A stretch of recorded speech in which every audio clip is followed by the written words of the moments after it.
자, 이제 오늘 말씀 보시겠습니다. 오늘은 에베소서가 아닌 다른 곳을 보겠는데요. 요나서 4장 1절에서 11절까지 말씀입니다. 구약 성경 1289페이지에 있습니다. 구약 성경 1289페이지에 있는 요나서 4장 1절에서 11절까지 말씀. 우리 말씀을 한 절씩 교독하도록 하겠습니다. 하나님 말씀을 교독할 때 살아계신 하나님의 음성을 들으시기 바랍니다. 요나가 매우 싫어하고 성내며 여호와께 기도하여 이르되 여호와여, 내가 고국에 있을 때에 이러하겠다고 말씀하지 아니하였나이까. 그러므로 내가 빨리 다시스로 도망하였사오니 주께서는 은혜로우시며 자비로우시며 노하기를 더디하시며 인애가 크시사 뜻을 돌이켜 재앙을 내리지 아니하시는 하나님이신 줄을 내가 알았음이니이다. 여호와여, 원하건대 이제 내 생명을 거두어 가소서. 사는 것보다 죽는 것이 내게 나음이니이다 하니 여호와께서 이르시되 내가 성내는 것이 옳으냐 하시니라. 요나가 성읍에서 나가서 그 성읍 동쪽에 앉아 거기서 자기를 위하여 초막을 짓고 그 성읍에 무슨 일이 일어나는가를 보려고 그 그늘 아래에 앉았더라. 하나님 여호와께서 박넝쿨을 예비하사 요나를 가리게 하셨으니 이는 그의 머리를 위하여 그늘이 지게 하며 그의 괴로움을 면하게 하려 하심이었더라. 요나가 박넝쿨로 말미암아 크게 기뻐하였더니 하나님이 벌레를 예비하사 이튿날 새벽에 그 박넝쿨을 갉아먹게 하심에 시드니라. 해가 뜰 때에 하나님이 뜨거운 동풍을 예비하셨고 해는 요나의 머리에 쪼임에 요나가 혼미하여 스스로 죽기를 구하여 이르되 사는 것보다 죽는 것이 내게 나으니이다 하니라. 하나님이 요나에게 이르시되 내가 이 박넝쿨로 말미암아 성내는 것이 어찌 옳으냐 하시니 그가 대답하되 내가 성내어 죽기까지 할지라도 옳으니이다 하니라. 여호와께서 이르시되 내가 수고도 아니하였고 재배도 아니하였고 하룻밤에 났다가 하룻밤에 말라버린 이 박넝쿨을 아꼈거든 하물며 이 큰 성읍 니느웨에는 좌우를 분별하지 못하는 자가 12만여 명이요 가축도 많이 있나니 내가 어찌 아끼지 아니하겠느냐 하시니라. 아멘. 네, 우리 한국 교회, 한국 선교 역사에 있어서 너무 유명한 이야기가 하나 있습니다. 전설과 같이 내려오는 유명한 이야기. 그건 바로 토마스 선교사라는 분과 관련된 그런 이야기입니다. 이 토마스 선교사 이름 들어보셨는지 모르겠습니다. 이분은 원래는 중국 선교를 하기 위해서 중국으로 간 분입니다. 그런데 중국에서 지내다가 그 마음에 한국에 대한 마음이 더 커지게 된 것입니다. 그래서 한국, 그 당시 조선이었죠. 조선의 언어를 공부하고 조선에 대한 여러 지식을 이제 쌓았습니다. 그렇게 조선에 대한 선교를 준비하던 중에 그 당시 조선과 무역을 준비하던 배가 하나 있었는데 그 이름은 제너럴 셔먼이라는 배 이름의 배였습니다. 제너럴 셔먼호가 이제 한국에 조선에 가기 위해서 자기를 도와줄 통역관을 찾다가 이 토마스 선교사가 한국 조선말도 잘하고 지식도 많이 있다라는 것을 듣고 이 사람을 통역관으로 채용을 하게 됩니다. 1866년 토마스 선교사가 탄 제너럴 셔먼호가 조선을 가게 됩니다. 이 선교사님은 성경 전해주는 것이 목적이었기 때문에 그가 준비한 성경을 최대한 많이 가지고 가서 조선에 이것을 전하고 복음을 전할 그런 계획에 가득 차 있었습니다. 자, 그런데 이 배가 한국에 가는 것이 쉽진 않았습니다. 왜냐하면 조선이 그 당시 외국 세력에 대한 그 태도가 아주 좀 적대적이었고요. 특별히 무역을 하러 오는 배에 대해서는 더 적대적이었습니다.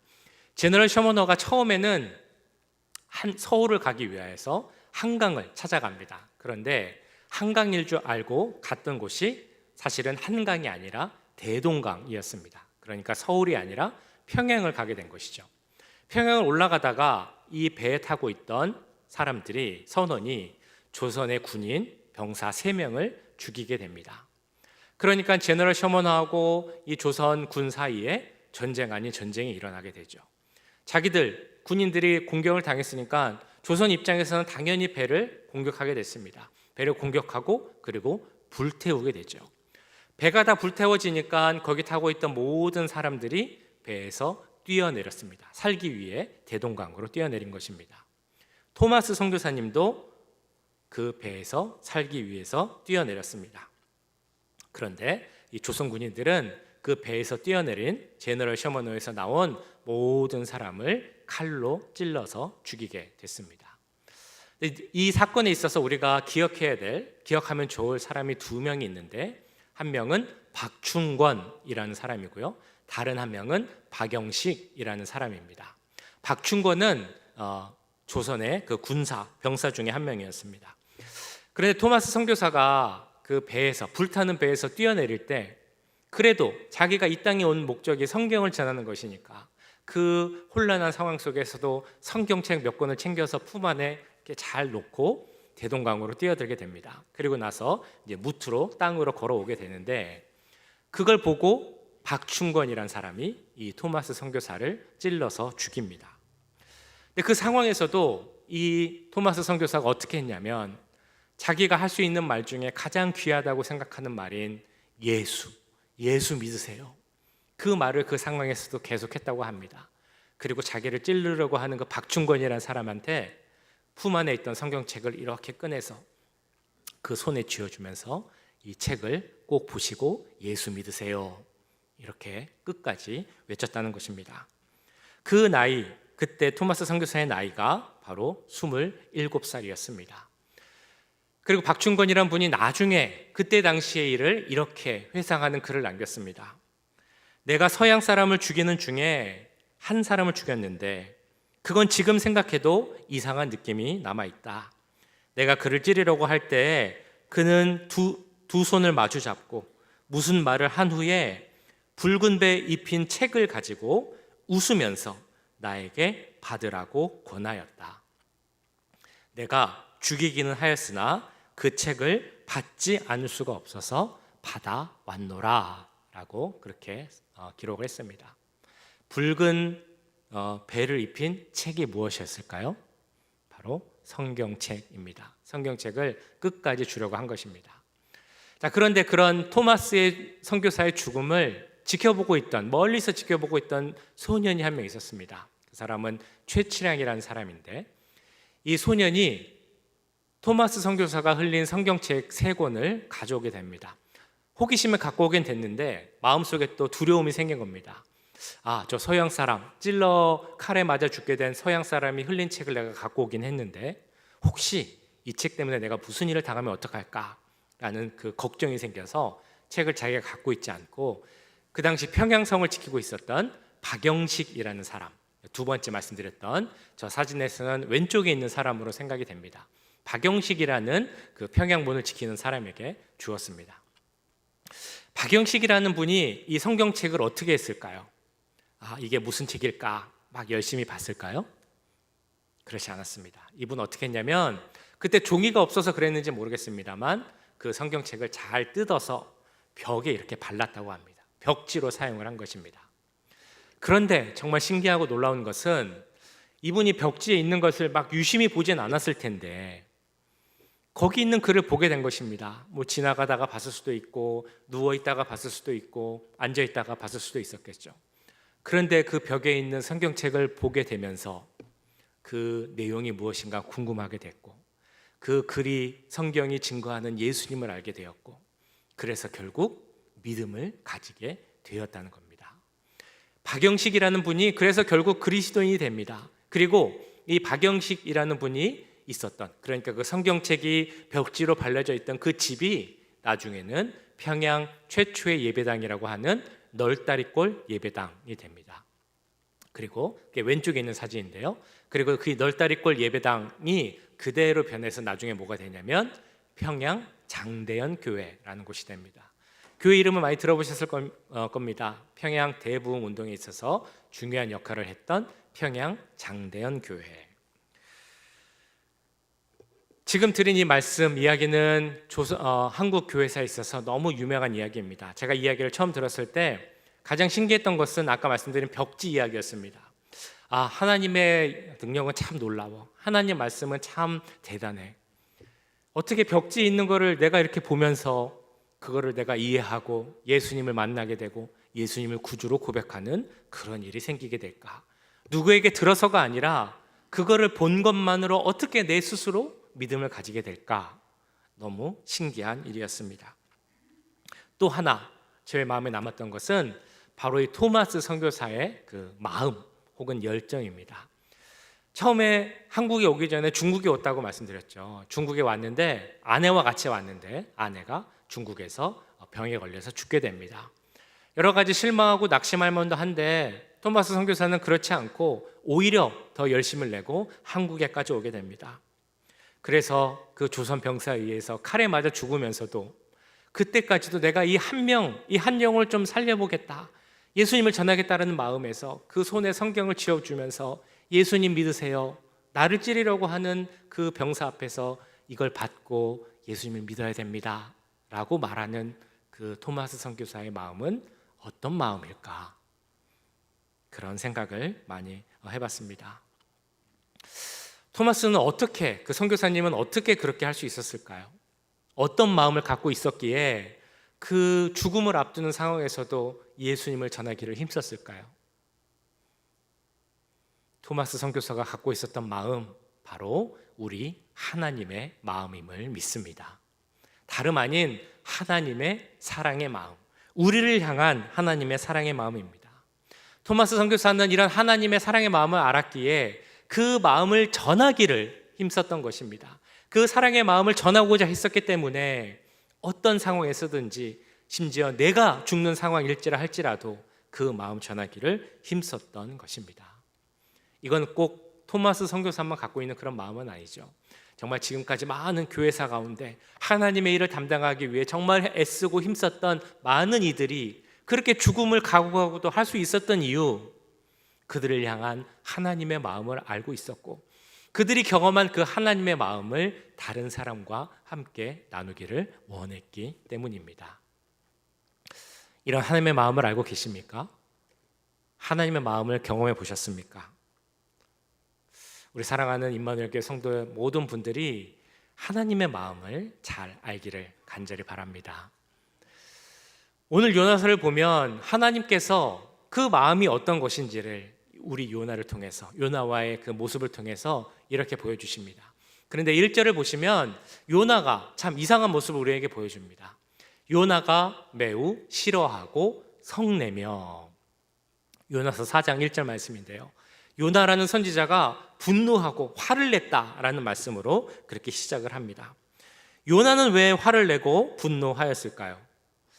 이거는 요나의 사역과 관련이 되죠. 요나가 원하지 않았던 그런 사역이 있었기 때문입니다. 요나 하면 어떤 것이 생각이 나십니까? 많이 들어보셨을 텐데, 요나 하면 가장 유명한 것은 아무래도 물고기 뱃속에 들어갔던 요나, 그 이야기가, 그 말씀이 가장 기억에 남으실 것입니다. 자, 이 내용은 그 요나가 뱃속에 들어간 이유는 요나가 하나님의 말씀에 순종하지 않았기 때문이었죠.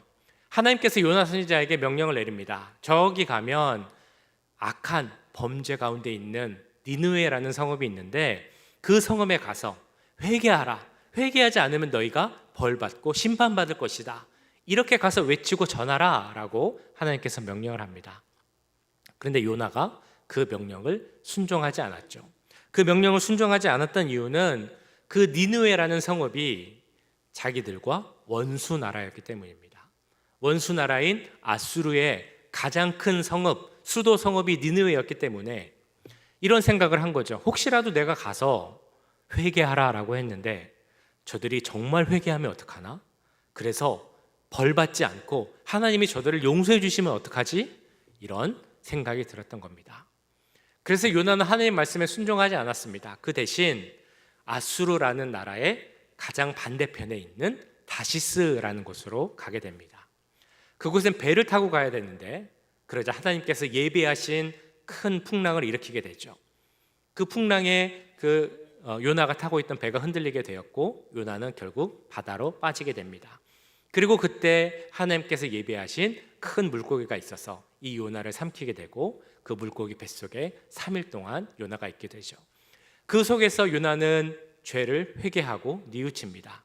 그러자 하나님께서 다시 요나를 무트로 나오게 하셨고 그 후에야 요나는 니느웨 성읍에 가서 이렇게 외칩니다. 3장에 나오는 말씀인데요.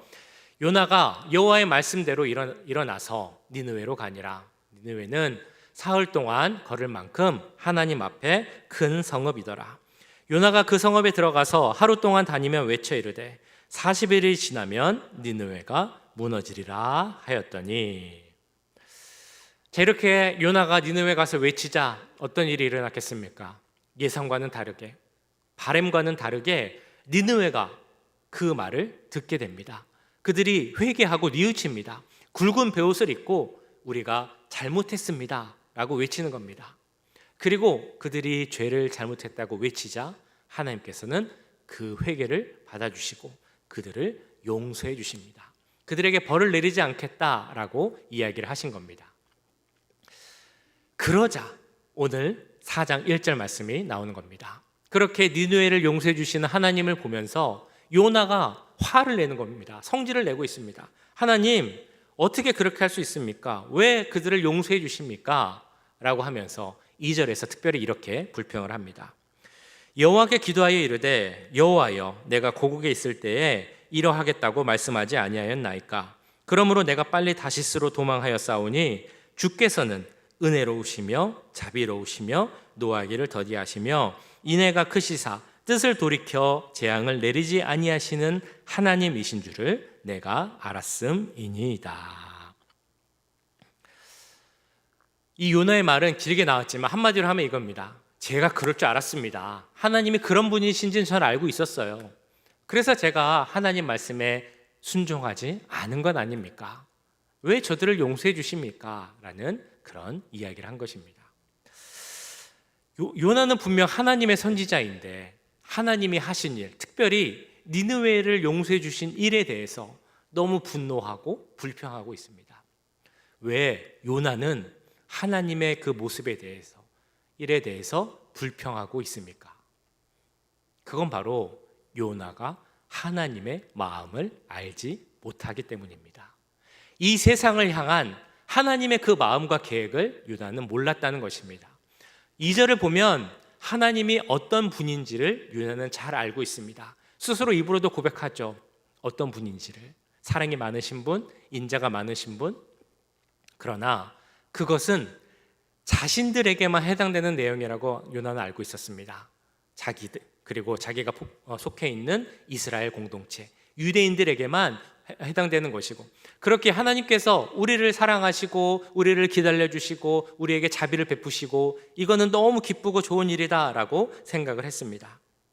그런데 그러한 하나님의 사랑이 다른 사람들, 특별히 이방인들에게 적용이 될 때는 그건 잘못된 일이다, 나쁜 일이다, 불공평한 처사다라고 생각을 하고 있었던 것입니다. 그래서 저들을 너무 쉽게 용서해 준다라고 생각을 하면서 불평을 했던 것입니다. 분노를 참지 못했는지 3절에서는 요나는 내가 죽겠습니다, 내 목숨을 거두어 주옵소서라고 이렇게 이야기를 합니다. 여호와여, 원하건대 이제 내 생명을 거두어 가소서. 사는 것보다 죽는 것이 내게 나음이니이다 하니. 참 이상하죠. 하나님의 사람, 하나님의 선지자라고 불리는 요나인데 하나님 앞에서 제가 하나님 뜻을 모르겠습니다, 인정하지 못하겠습니다, 동의하지 못합니다, 그러니까 저를 죽여주세요, 이런 말까지 하는 사람이 바로 요나였다는 것입니다. 그런데 하나님은 그런 요나의 말을 듣고 내가 왜 그랬는지 잘 가르쳐 줄게 라고 말씀하십니다. 그냥 가르쳐 주는 것이 아니라 눈앞에 보이는 사물을 통해서, 경험을 통해서 실물 교육을 해줄게 라고 말씀하십니다. 그래서 기독교 교육에서는 이 하나님께서 요나를 가르치신 방법이 정말 좋은 교육 방법의 예다라고까지 이야기를 하기도 합니다. 그 말씀은 이렇게 시작을 하죠. 5절 말씀인데요. 요나가 성읍에 나가서 그 성읍 동쪽에 앉아 거기서 자기를 위하여 초막을 짓고 그 성읍에 무슨 일이 일어나는가를 보려고 그 그늘 아래에 앉았더라. 요나는 하나님께 이렇게 불평하고 항의한 다음에 이제 이렇게 합니다. 그 성을 나가서 성읍의 조금 위쪽에 있는 언덕에 올라가서 거기에 조그만 집을 짓고 이제 거기에 앉아 있는 겁니다. 왜 그러냐면 저 성읍 니느웨가 어떻게 되는지, 어떤 벌을 받는지, 어떻게 망하는지 한번 봐야겠다라고 거기에 앉아 있는 겁니다. 그렇게 보면 요나도 참 대단한 사람이다, 지독한 사람이다라는 생각이 듭니다. 이 니느웨가 어떻게 멸망하는지 내가 끝까지 봐야겠다라고 생각을 하고 있다는 것입니다. 그런데 그런 요나를 보면서 하나님은 그냥 가만히 계시지 않고 하나님의 그 마음을 이렇게 보여줍니다. 어떻게 보여주시냐면 박농쿨을 지어서 그 박농쿨로 그늘을 만들어서 그 유대 땅 팔레스틴 지역의 뜨거운 햇빛을 피할 수 있도록 이렇게 해주시는 겁니다.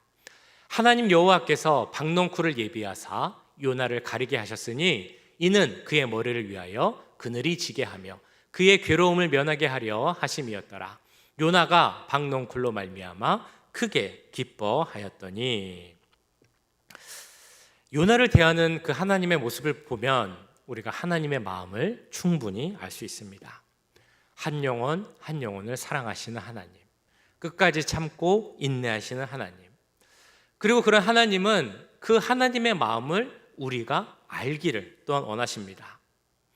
그래서 그런 하나님은 우리를 포기하지 않으시는 하나님이다 라고 할 수 있을 것 같습니다. 요나도 포기하지 않으시는 하나님, 니느웨도 포기하지 않으시는 하나님, 그런 하나님이 우리도 포기하지 않으십니다. 그리고 우리뿐만이 아니라 이 세상의 사람들을 포기하지 않고 그들이 돌아오기를 기다린다라는 것입니다. 그런 마음을 잘 나타내주는 그 말씀이 이어지는 7절부터 이렇게 나옵니다. 하나님이 벌레를 예비하사 이튿날 새벽에 그 박농쿨을 갉아먹게 하심에 시드니라. 해가 뜰 때에 하나님이 뜨거운 동풍을 예비하셨고 해는 요나의 머리에 쪼임에 요나가 혼미하여 스스로 죽기를 구하여 이르되 사는 것보다 죽는 것이 내게 나으니이다 하니라. 이건 이런 내용이죠. 하나님께서 박농쿨을 만들어 주셔서 그늘이 생겼습니다. 요나는 그것을 보고 매우 기뻐했습니다. 햇볕이 뜨거운데 내가 쉴 만한 시원한 그늘이 있으니 참 좋다라고 생각을 한 것 같습니다. 그런데 하나님께서 어떻게 하셨느냐면 그 박농쿨이 있는데 벌레를 또 보내신 겁니다. 이 벌레가 박농쿨을 하루 만에 다 갉아먹게 된 것이죠. 그러니까 하루 만에 박농쿨이 생겨서 그늘이 생겼고 요나가 그것으로 인해서 참 기뻐했는데 하루 만에 또 박농쿨이 다 사라지게 되었고 그늘도 없어지게 된 것입니다. 결국 요나는 다시 햇볕에 나앉게 되었습니다. 요나는 또 하나님께 나가서 불평합니다. 참 불평이 많은 선지자 같습니다. 그러면서 내가 죽겠습니다. 저의 목숨을 가져가십시오. 다시 한번 죽기를 간구합니다. 이렇게 화를 내자 마지막으로 하나님께서 요나에게 말씀을 하십니다. 이것이 바로 요나 전체의 주제, 하나님의 말씀을, 마음을 보여주는 말씀이고 지금 우리에게 주시는 그 하나님의 메시지임을 믿습니다.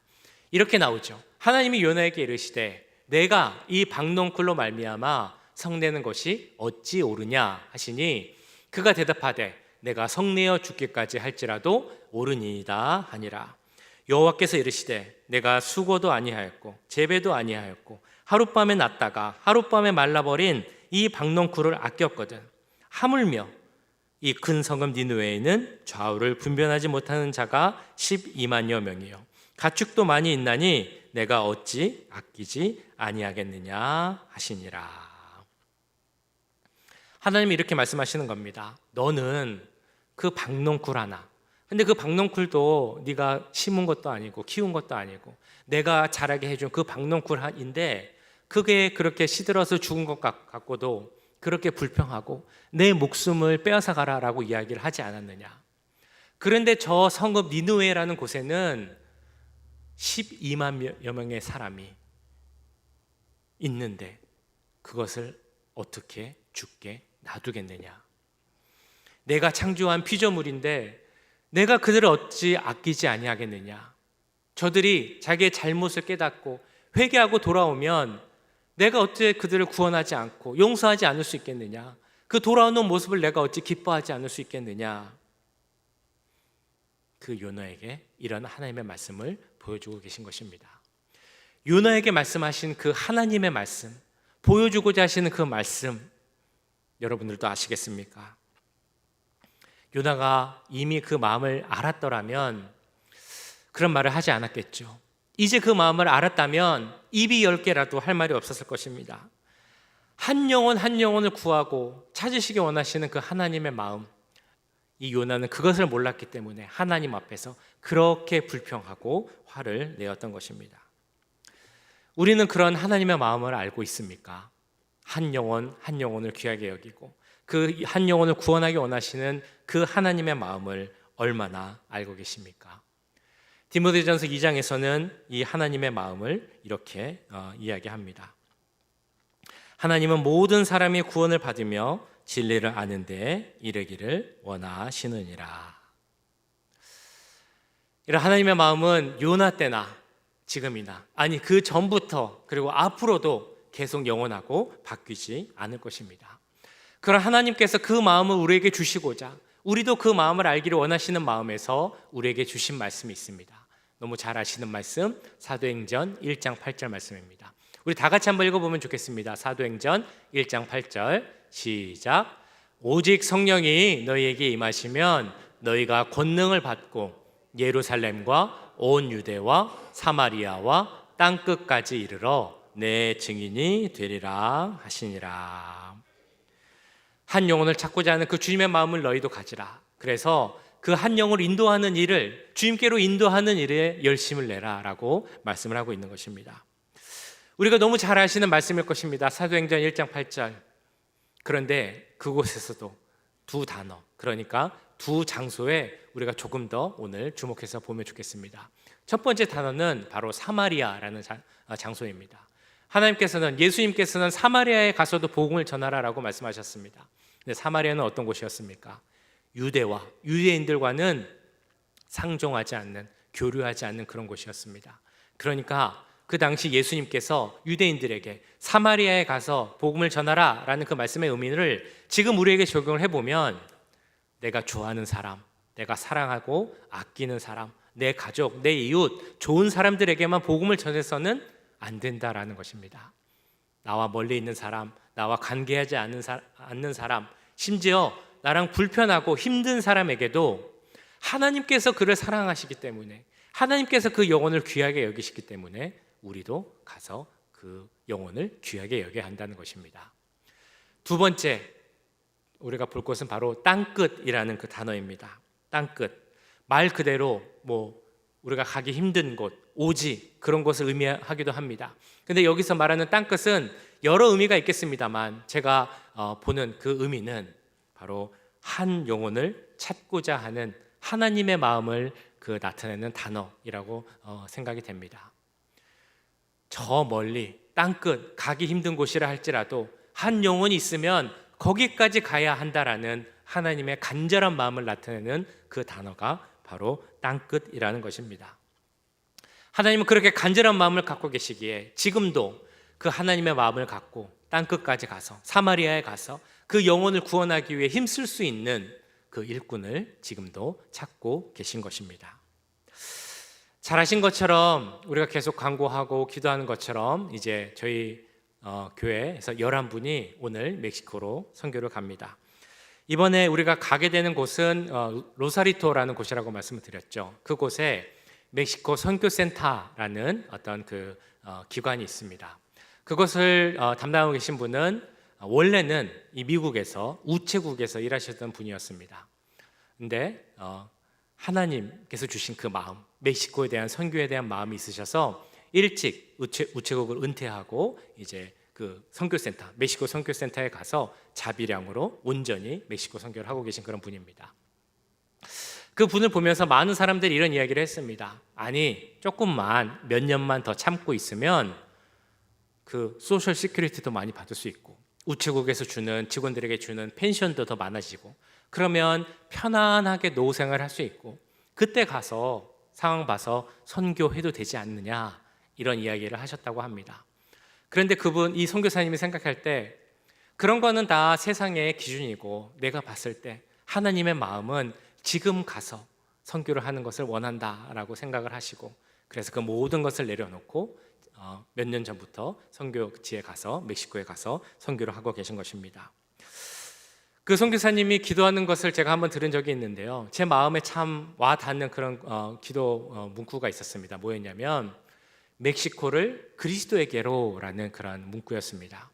뭐 특별한 문구는 아니죠. 평범한 문구인데 이런 기도 제목으로 기도하시는 그 기도가 참 마음에 닿았습니다. 그 멕시코에서 어렵게 살아가는 영혼들 귀하게 여기며 그들 한 명 한 명 한 명을 어떻게든 예수님 그리스도에게로 인도하고자 하는 그 마음의 열정이 제가 느껴졌기에 저도 감동을 받고 함께 기도를 하고 있었습니다.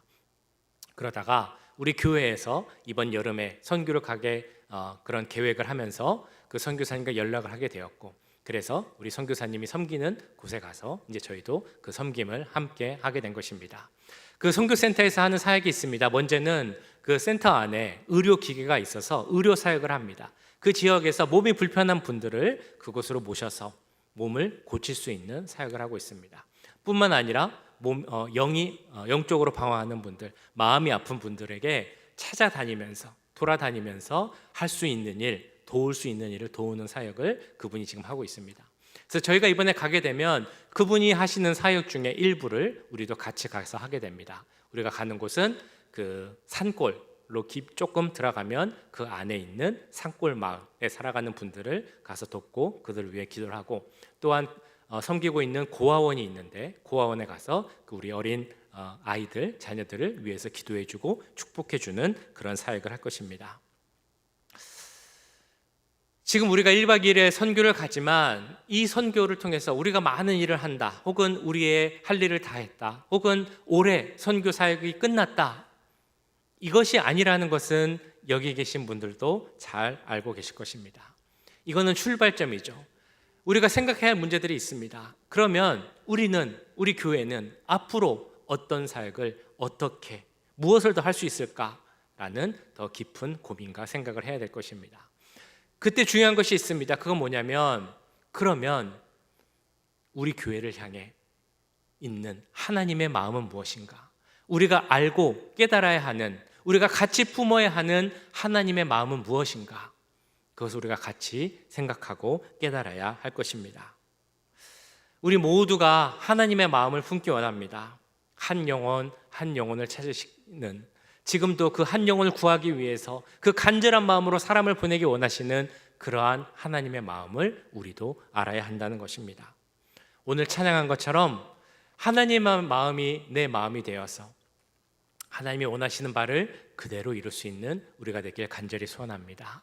하나님이 보내시는 그곳에 제가 하나님의 손이 되고 하나님이 발이 되어서 제가 그곳에 가겠습니다. 하나님의 마음의 그 뜻을 제가 이루겠습니다 라고 기도하고 고백할 수 있는 우리 모두가 될 수 있기를 주님의 이름으로 간절히 축원합니다. 자, 그래서 오늘은